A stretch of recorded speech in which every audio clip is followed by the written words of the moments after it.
शादी के अगले ही दिन अरेंज मैरिज वाली बहू निकली प्रेग्नेंट। सुबह का वक्त है और सरला के घर के बाहर हलचल मची हुई है क्योंकि आज आरव की बारात निकलने वाली है। सरला सभी से कहती है, चलो भाई, बारात निकलने में पहले ही बहुत देर हो चुकी है। अगर हम समय पर नहीं पहुँचे तो समधी जी क्या सोचेंगे। माँ, आप इतना टेंशन क्यों ले रही हैं? देखिए सब तैयार हैं। और ये आरव कहाँ रह गया? दूल्हे राजा का आता पता ही नहीं है।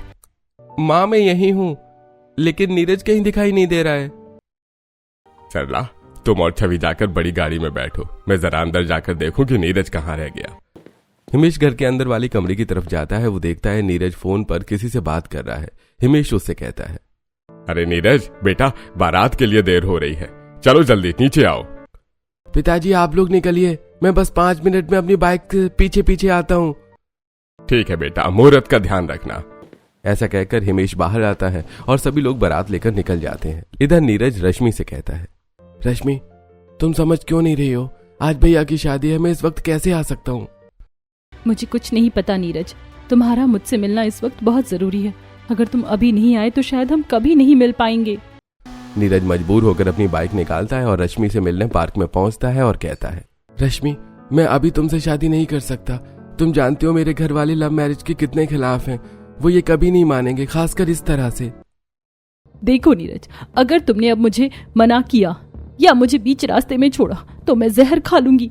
मैं तुम्हारे बिना नहीं रह सकती। जो भी हो, शादी तो मुझे तुमसे ही करनी है, चाहे इसके लिए मुझे दुनिया से ही क्यों ना लड़ना पड़े। तो फिर एक ही तरीका है कि हम अभी इसी वक्त कोर्ट मैरिज कर लें। मेरे पास और कोई रास्ता नहीं बचा है। चलो मेरे साथ रजिस्टर ऑफिस चलते हैं। नीरज और रश्मि चुपचाप कोर्ट पहुंचते हैं। एक तरफ आरव की शादी की रस्में पूरे रीति रिवाज और मंत्रों के साथ हो रही थीं और दूसरी तरफ नीरज और रश्मि बिना किसी ढोल धमाके के वकील के सामने कागजों पर दस्तखत कर रहे थे। कुछ घंटों बाद आरव और अदिति की विदाई होती है और बारात वापस सरला के घर पहुंचती है। सरला आरती की थाली लेकर दरवाजे पर खड़ी है। रुको रुको बहू, कदम अंदर रखने से पहले मैं तुम्हारा गृह प्रवेश करवाती हूँ। मेरी अदिति इस घर की लक्ष्मी बनकर आई है। छवि, जरा वो कलश सीधा करो।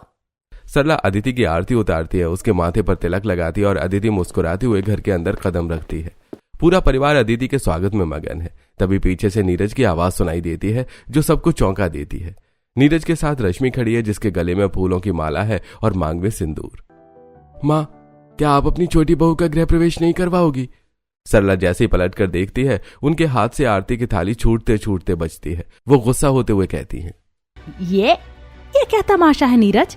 ये लड़की कौन है और तुम दोनों के गले में ये हार क्यों है? मेरा सिर चकरा रहा है। कोई मुझे बताओ कि ये क्या हो रहा है। माँ, मैंने शादी कर ली है। ये रश्मि है, आपकी छोटी बहू। हम एक दूसरे से प्यार करते थे और आज हमने कानूनन शादी कर ली। Love marriage? तुमने लव मैरिज कर ली और हमें बताया तक नहीं? आज तुम्हारे बड़े भाई की शादी के दिन तुमने ये नीच हरकत की। तुमने मेरे अरमानों का खून कर दिया नीरज। मैंने कभी सपने में भी नहीं सोचा था कि मेरा बेटा इस तरह बिना पूछे किसी को घर ले आएगा। माँ, वो दरअसल हालात ही कुछ ऐसे थे कि मुझे यह कदम उठाना पड़ा। मैं आपको दुखी नहीं करना चाहता था, लेकिन मेरे पास और कोई चारा नहीं था। क्या दरअसल? मैं कुछ नहीं सुनना चाहती। मेरा मान सम्मान सब मिट्टी में मिला दिया तुमने। ये लड़की इस घर की बहू कभी नहीं हो सकती। माँ, प्लीज रिलैक्स, शांत हो जाइए। आपकी तबीयत खराब हो जाएगी। अब जो होना था वो तो हो गया। नीरज ने गलती की है, मैं मानता हूँ, लेकिन अब तो वो शादी कर चुका है। जाने दो ना, उसे घर के बाहर खड़ा रखना क्या सही होगा? आरव सही कह रहा है सरला। अगर हम बाहर सड़क पर इस तरह तमाशा करेंगे तो हमारे अपने ही घर का मजाक बनेगा। लोग बातें बनाएंगे। जो हो गया उसे बदला तो नहीं जा सकता। नीरज की पत्नी का भी गृह प्रवेश करवा दो, यही बेहतर है। मैं नहीं करवाऊंगी इसका गृह प्रवेश। जिसे जो लगता है कर ले। मैं इस रिश्ते को कभी स्वीकार नहीं करूंगी। मैं जा रही हूँ अपने कमरे में। सरला गुस्से में पैर पटकती हुई अंदर चली जाती है। तब हिमेश छवि से कहता है, छवि बेटा, तुम जाओ, अपनी माँ की जगह तुम ही रश्मि की आरती उतारो और उनका गृह प्रवेश करो। आज का दिन खुशियों का होना चाहिए था, पर किस्मत को कुछ और ही मंजूर था। छवि भारी मन से रश्मि की आरती उतारती और उसे अंदर ले आती है। तब हिमेश कहता है, आरव, तुम अदिति को लेकर अपने कमरे में जाओ और नीरज, तुम भी रश्मि को अंदर ले जाओ। तुम दोनों अपने अपने कमरे में जाकर आराम करो। अदिति और आरव अपने कमरे में चले जाते हैं। अदिति चुप है, वो समझ नहीं पा रही कि उसके ससुराल में ये क्या हो रहा है। उधर रश्मि नीरज के साथ कमरे में जाती है। उसकी आंखों में आंसू हैं। अगला दिन होता है। घर में मुंह दिखाई की रस्म की तैयारी चल रही है। सरला अभी भी नाराज है, लेकिन लोक लाज के डर से वो रस्म निभाने को तैयार है। वो छवि को अपने पास बुलाती है और उसे कुछ पुराने गहने देकर कहती है, छवि ये लो, ये कपड़े और ये पुश्तैनी हार मैंने अदिति के लिए रखे थे। ये मुंह दिखाई की रस्म के लिए हैं, जाओ और उसे दे आओ, वो इसे पहनकर तैयार हो जाएगी। जी माँ, मैं अभी देकर आती हूँ, भाभी इसमें बहुत सुंदर लगेंगी। छवि अदिति के कमरे में जाती है और अदिति को वो हार और कपड़े देती है। थोड़ी देर बाद अदिति लाल जोड़े और भारी हार में बाहर आती है। उसकी सुंदरता देखकर सबकी आंखें फटी रह जाती हैं।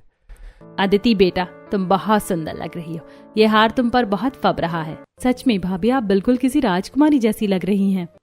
तभी रश्मि भी तैयार होकर कमरे से बाहर आती है। उसने भी चमक धमक वाले कपड़े पहने हैं, लेकिन उसके गले में कोई कीमती हार नहीं है। वो सरला के पास आती है और उम्मीद भरी नजरों से देखकर कहती है, माँ जी, आपने अदिति भाभी को इतना सुंदर पुश्तैनी हार दिया, क्या आपने मेरे लिए भी कोई पुश्तैनी हार रखा होगा? लव मैरिज करने वालों के लिए मेरे घर में कुछ नहीं है रश्मि। जो कुछ भी मान सम्मान और पुश्तैनी चीजें हैं वो सिर्फ अरेंज मैरिज वाली बहू के लिए हैं, जिसे मैं चुनकर लाई हूँ। यह सुनकर रश्मि का चेहरा उतर जाता है। उसे बहुत अपमानित महसूस होता है। वो अपनी आंसू रोकती हुई वापस अपने कमरे की तरफ भागती है। नीरज उसके पीछे जाता है और उसे संभालने की कोशिश करता है।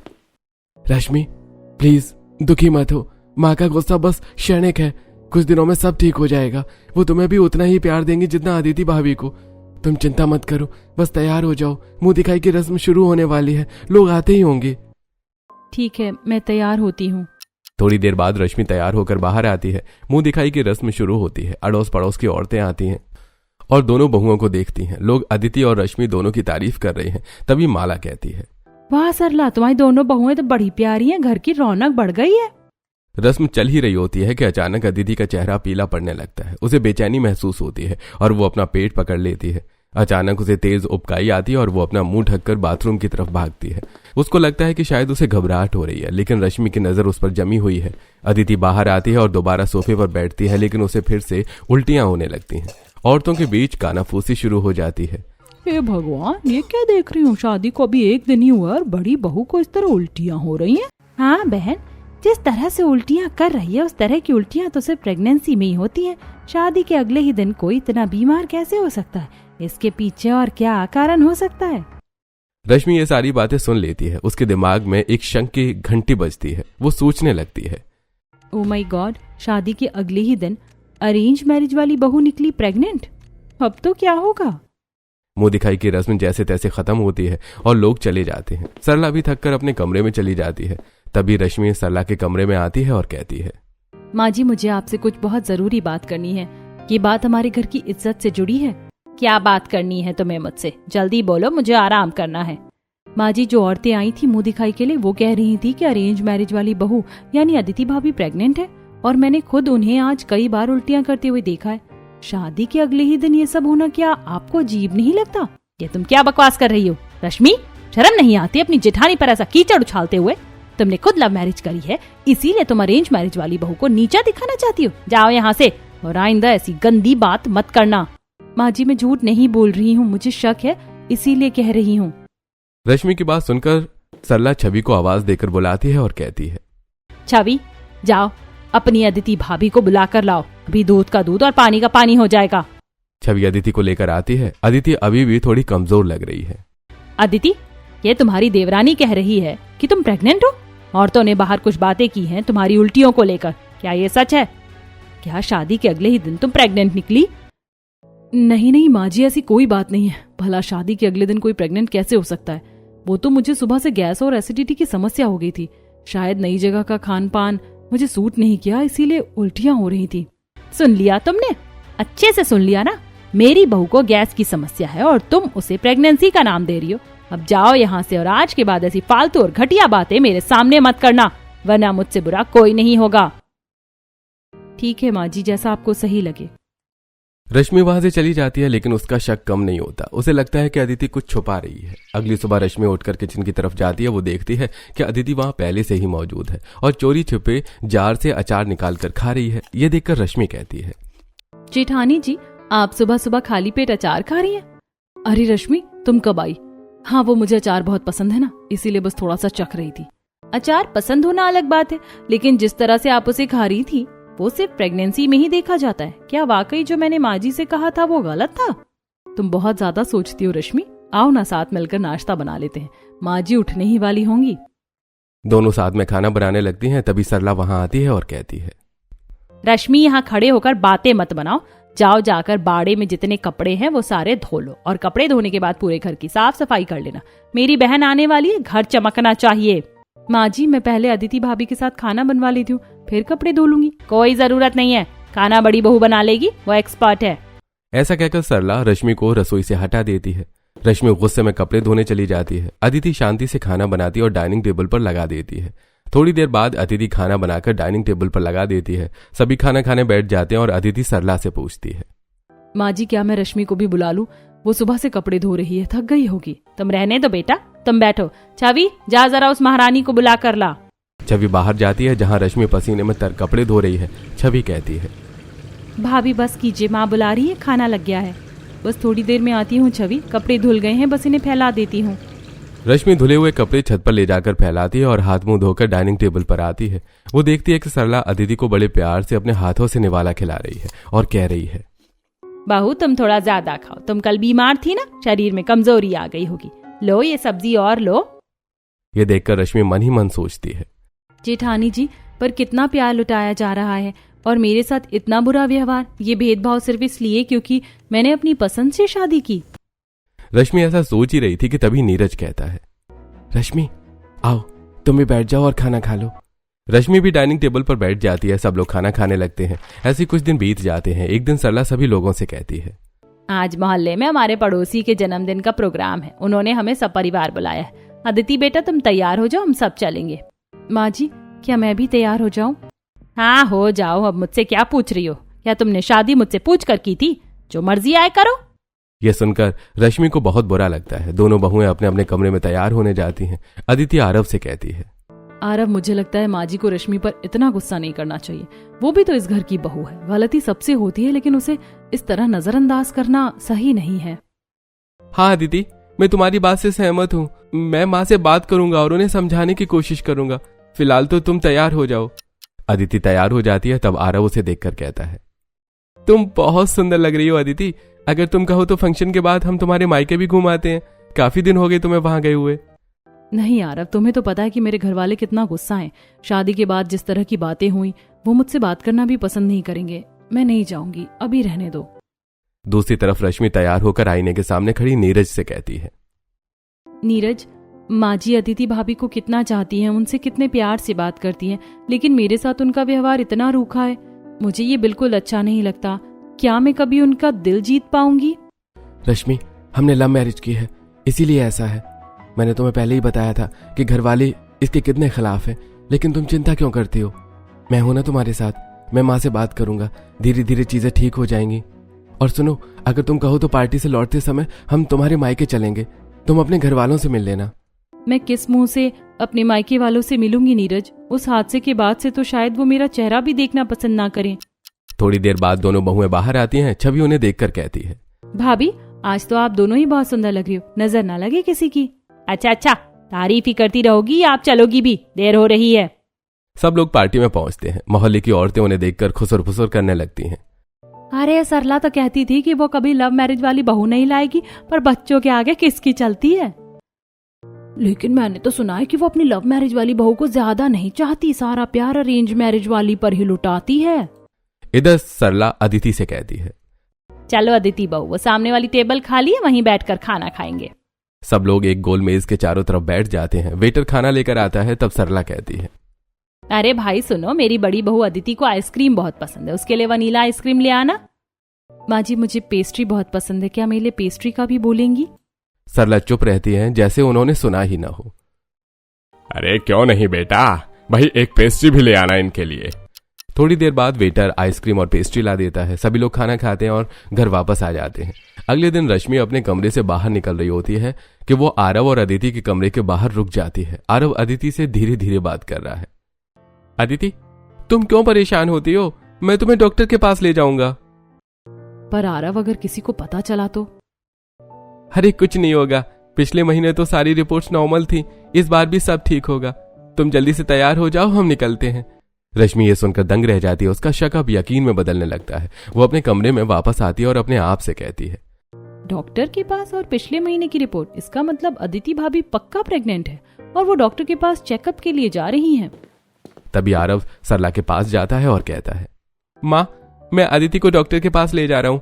उसकी तबीयत कल रात से ठीक नहीं लग रही है। ठीक है बेटा, जाओ, बहू का ध्यान रखना। आरव और अदिति डॉक्टर के पास चले जाते हैं। शाम को जब वो वापस आते हैं तो रश्मि अदिति के कमरे में उसका हालचाल पूछने जाती है तो देखती है कि उसके पैरों में हल्की सूजन है। वो सोफे पर बैठकर अपने पैरों में बाम लगा रही है। तभी रश्मि उससे कहती है, अरे जेठानी जी, आपके पैरों में ये सूजन कैसी है? बस थकान की वजह से सूजन आ गई है। वो दोनों बातें ही कर रही थी कि तभी छवि वहां आती है और कहती है, अदिति भाभी, माँ ने कहा है कि आज खाने में रायता, कढ़ी और चावल बना लो। ठीक है छवि, मैं अभी बना देती हूँ। आओ रश्मि, हम मिलकर खाना बनाते हैं। आप जाइए जेठानी जी, मुझे कुछ काम है, मैं बस 2 मिनट में आती हूँ।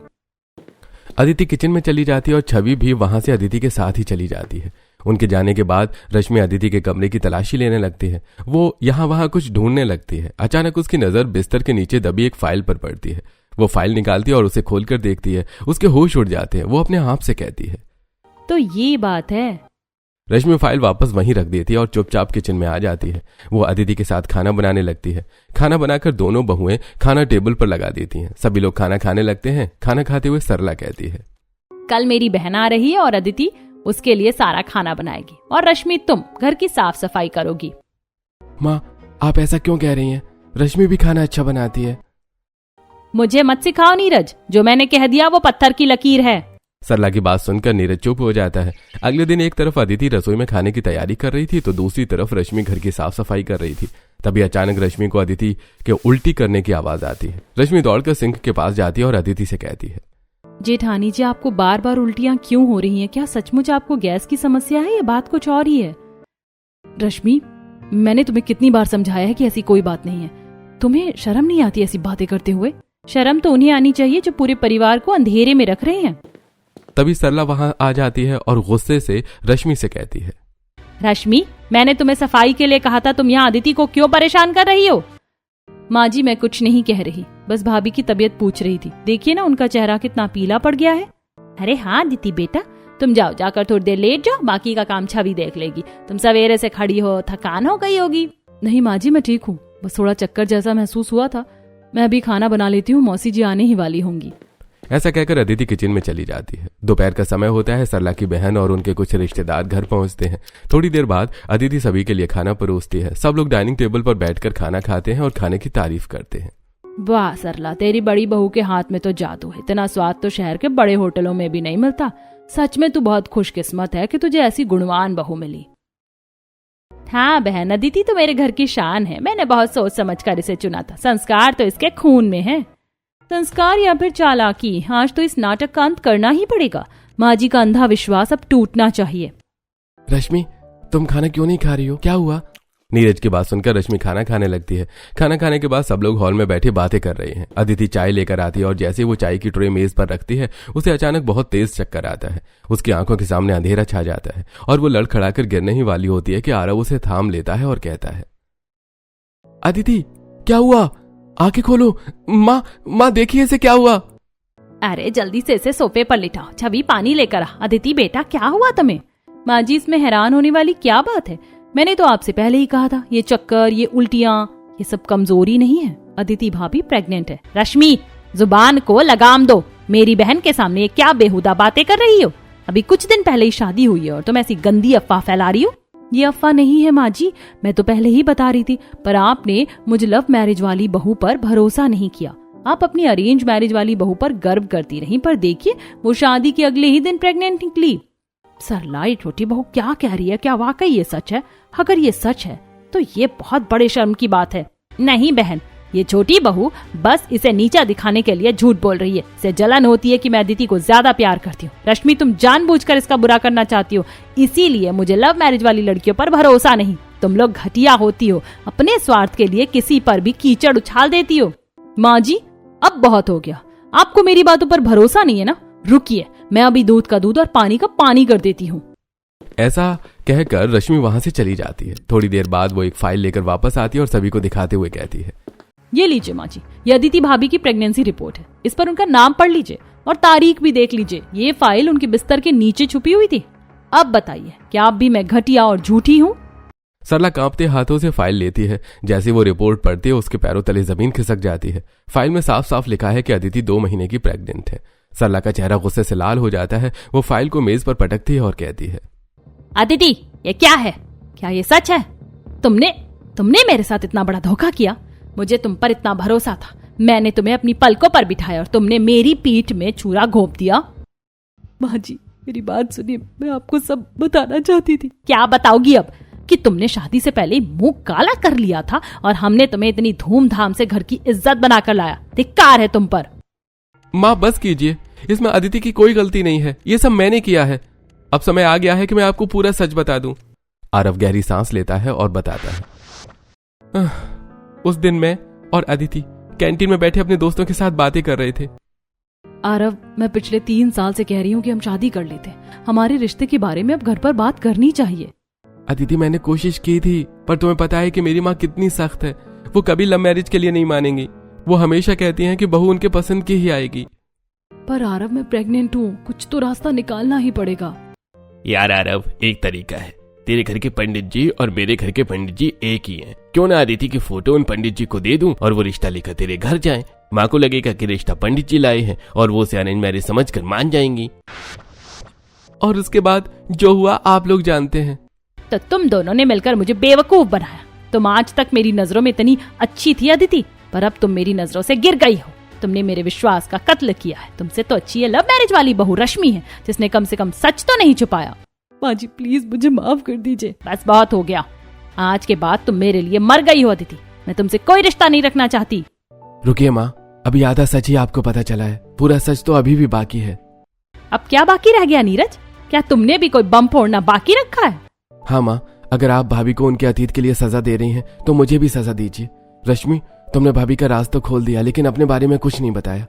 हॉल में जैसे बिजली गिर गई हो। सरला अपना सिर पकड़कर बैठ जाती है। छवि और हिमेश भी सन्न रह जाते हैं। रश्मि भी नीरज की तरफ हैरानी से देखती है।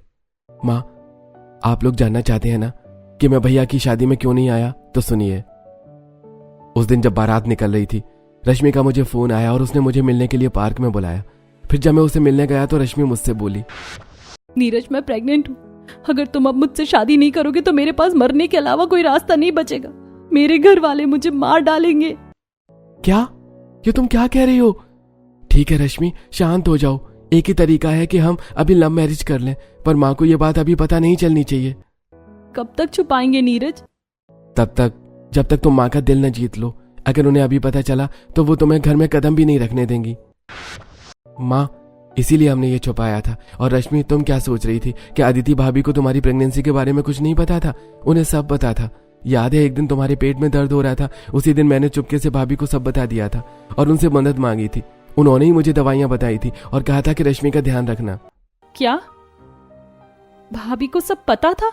हाँ रश्मि, मैंने जब तुम्हारी हालत देखी तो मैं समझ गई थी। मैंने नीरज को समझाया था कि वो तुम्हारा ख्याल रखे। मैंने कभी तुम्हारा बुरा नहीं चाहा, क्योंकि मैं जानती थी कि हम दोनों एक ही कश्ती में सवार हैं। हे भगवान, जेठानी जी को सब पता था, फिर भी उन्होंने कभी इस बारे में किसी को नहीं बताया और मैंने उनका सच सबके सामने लाकर उनकी जिंदगी बर्बाद कर दी। मैं कितनी स्वार्थी हूँ। तभी सरला गुस्सा होते हुए कहती है, बस बहुत हो गया तुम लोगों का हंगामा, बंद करो ये सब। मेरे घर में ये क्या चल रहा है? मेरी दोनों बहुएं इतनी खराब निकली, किसी ने मेरी मर्यादा का ख्याल नहीं रखा। सरला का गला रुंध जाता है। उन्हें घबराहट होने लगती है। वो जोर जोर से सांस लेने लगती हैं और अचानक अपना सीना पकड़कर सोफे पर गिर जाती हैं। अरे सरला क्या हुआ? अरे नीरज, जल्दी डॉक्टर को फोन करो। आरव, माँ को पकड़ो। घर में कोहराम मच जाता है। आरव और नीरज सरला को उठाकर उनके बेडरूम में ले जाते हैं और लेटा देते हैं। रश्मि और अदिति दरवाजे पर खड़ी रो रही हैं। थोड़ी देर बाद डॉक्टर आता है। वो सरला का चेकअप करता है और बाहर आकर सभी को बताता है, देखिए, इन्हें बहुत ज्यादा मानसिक तनाव हुआ है, जिसकी वजह से इनका बीपी बहुत हाई हो गया था। शुक्र है कि हम लोगों ने समय पर बुला लिया, वरना बीपी हाई होने से कई बार हार्ट अटैक होने का भी खतरा रहता है। इन्हें अभी बिल्कुल शांत रहने की जरूरत है। कोई भी ऐसी बात न करिएगा जिससे इन्हें दोबारा तनाव हो। डॉक्टर दवाइयां लिखकर चला जाता है। आरव और नीरज कमरे के बाहर खड़े होकर बात कर रहे हैं। नीरज, अब क्या करें? माँ तो किसी भी कीमत पर नहीं समझेगी। उनका गुस्सा जायज है, पर हमारी भी मजबूरी थी। भैया, माँ का दिल बहुत बड़ा है, पर फिलहाल वो बहुत आहत है। हमें कुछ ऐसा करना होगा कि वो हमें माफ कर दें। आरव, मुझे लगता है हमें अपनी अपनी माँ को फोन करना चाहिए, शायद वो माँ जी को समझा सके। हाँ, ये सही रहेगा। हमारी माँओं से बेहतर उन्हें कोई नहीं समझा सकता। अदिति और रश्मि अपने अपने फोन निकालती हैं और अपनी माँओं को कॉल करके घर में बुलाती हैं। कुछ ही घंटों में अदिति की माँ और रश्मि की माँ वहां पहुंच जाती हैं। दोनों अपनी बेटियों को देखकर बहुत गुस्सा होती हैं। अदिति, तूने ये क्या किया? तूने हमारी परवरिश पर सवाल खड़ा कर दिया। हमने तुझे इतना पढ़ाया लिखाया और तूने ये रास्ता चुना। और रश्मि, तूने तो हमारा सिर शर्मिंदगी से झुका दिया। अब हम समाज में क्या मुंह दिखाएंगे? माँ प्लीज इन्हें मत डांटिए, जो हुआ उसमें हमारी भी बराबर की गलती है। आप लोग बस माँ को समझाइए, वो अंदर कमरे में है और बहुत बीमार है। दोनों की माएं सरला के कमरे में जाती हैं। सरला आंखें बंद किए लेटी हैं।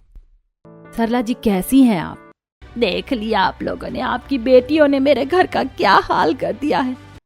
सरला जी, बच्चों ने गलती की है, उन्हें माफ कर दीजिए। पर सच कहें तो थोड़ी गलती हमसे और आपसे भी हुई है। हमने अपनी बेटियों को इतना दबा कर रखा कि उन्होंने अपने दिल की बात हमसे नहीं कही, और आपने भी अपने बेटों को इतना डरा कर रखा कि वो आपके सामने सच बोलने की हिम्मत नहीं जुटा पाए। हमें अपने बच्चों को गलती करने से रोकने के लिए उनसे दोस्ती भी निभानी पड़ेगी सरला जी। अगर हम उनसे दूर रहेंगे तो वो ऐसे ही गलत रास्ते चुनेंगे। पर जो दाग लग गया है उसका क्या? दाग धोया जा सकता है सरला जी, पर रिश्ता टूट गया तो कभी नहीं जुड़ेगा। ये दाग कभी नहीं धुल सकता और मैं इन्हें कभी माफ नहीं कर सकती। अगर आपको लगता है कि हमारी बेटियां माफी के लायक नहीं तो हम उन्हें अभी इसी वक्त यहाँ से लेकर चले जाते, और जब आपका दिल बड़ा हो जाए और आप उन्हें माफ कर पाए तभी आप उन्हें वापस बुला लेना। चलिए, शायद सरला जी को समय चाहिए। अदिति, रश्मि, अपना सामान पैक करो, हम अभी निकल रहे हैं। अदिति और रश्मि रोते हुए अपना सामान समेटने लगती हैं। तब हिमेश सरला से कहता है, सरला, देखो तुम्हारी बहुएं आज तुम्हारे लिए इस घर को छोड़ने को तैयार हैं। जो भी हो, लेकिन वो हमारे बेटों के ही तो बच्चों की माँ बनने वाली है ना। क्या तुम वाकई उन्हें इस हाल में घर से निकालना चाहती हो? माँ, ये लोग जैसे भी हैं लेकिन हमारे अपने हैं, हमारी खुशी इन्हीं के साथ है। हिमेश और छवि के समझाने के बाद सरला अपनी दोनों बहू से गुस्सा होते हुए कहती है, रुक जाओ तुम दोनों। क्या तुम्हें लगता है कि इस घर से कदम बाहर निकालना इतना आसान है? मेरी परमिशन के बिना अगर इस घर से एक कदम भी बाहर निकाला तो तुम्हारे पैर तोड़ दूंगी मैं, समझी तुम दोनों? माँ जी, आप क्या कह रही? आपने तो कहा था कि आप हमसे कोई रिश्ता नहीं रखना चाहती। चुप कर पगली, क्या मैं इतनी पत्थर दिल हूँ? तुम दोनों मेरी बहुएं बाद में हो, पहले मेरे बेटों का प्यार हो। और मेरे बेटे, मैं अपने बेटों को दुनिया में सबसे ज्यादा चाहती हूँ। उनकी खुशी में ही मेरी खुशी है। माँ जी, मुझे माफ कर दीजिए। मैंने जलन और असुरक्षा में आकर जेठानी जी का सच सबके सामने रख दिया। मैं बहुत स्वार्थी हो गई थी। बेटा, जो हुआ सो हुआ। मैंने ही अपनी सोच को इतना गलत बना रखा था कि तुम सबको मुझसे सच बोलने में डर लगा। अगर मैं शुरू से तुम लोगों की दोस्त बनी होती तो आज ये नौबत ही नहीं आती। जो भी हो, तुम दोनों मेरे घर की लक्ष्मी हो, और अब तो इस घर में दो नन्हे नन्हे मेहमान आने वाले हैं। मैं अपनी खुशियों को अपने हाथों से कैसे उजाड़ दूं? माँ, सच में आपने हमें माफ कर दिया। अरे मुझे यकीन नहीं हो रहा है कि आप इतनी जल्दी मान जाएंगी। हाँ आरव, जब डॉक्टर ने कहा कि मुझे हार्ट अटैक आ सकता है तब मुझे एहसास हुआ कि अगर मैं मर गई तो क्या मैं इन यादों के साथ मरना चाहूंगी? नहीं, मैं जीना चाहती हूँ तुम सब के साथ, अपने पोते पोतियों के साथ। आज के बाद हम सब साथ मिलकर रहेंगे और कोई भेदभाव नहीं होगा। देखा सरला, मैंने कहा था ना कि तुम्हारा दिल बहुत बड़ा है। आज तुमने साबित कर दिया कि एक माँ कभी अपने बच्चों से दूर नहीं रह सकती। सरला जी, आपने जो बड़प्पन दिखाया उसका कोई मोल नहीं है। हम अपनी बेटियों को आपके भरोसे छोड़कर निश्चिंत होकर जा सकते हैं। सच में आज आपने एक टूटते हुए परिवार को बचा लिया। भगवान आपको हमेशा खुश रखे। माँ, सचमुच मैं बहुत खुश हूँ कि आपने भाभीियों को रोक लिया। आप बहुत अच्छी हो। हाँ, आज मुझे समझ आया कि अरेंज मैरिज हो या लव मैरिज, संस्कार और प्यार ही सबसे बड़े होते हैं। मेरी दोनों बहुएं अलग अलग रास्तों से आई हैं, पर दोनों ही इस घर को स्वर्ग बना रही हैं। अब बस इंतजार है उन नन्हे कदमों का जो इस घर की रौनक और बढ़ा देंगे। तुमने बिल्कुल सही कहा। परिवार की नींव विश्वास पर टिकी होती है, और आज हमारे परिवार का विश्वास पहले से कहीं ज्यादा मजबूत है। कहानी का अंत एक सुखद पारिवारिक तस्वीर के साथ होता है, जहां पूरा परिवार डाइनिंग टेबल पर बैठा ठहाके लगा रहा है। सरला के चेहरे का संतोष ये बता रहा है कि उन्होंने जीवन की सबसे बड़ी जंग जीत ली है, अपने परिवार को एक रखने की जंग।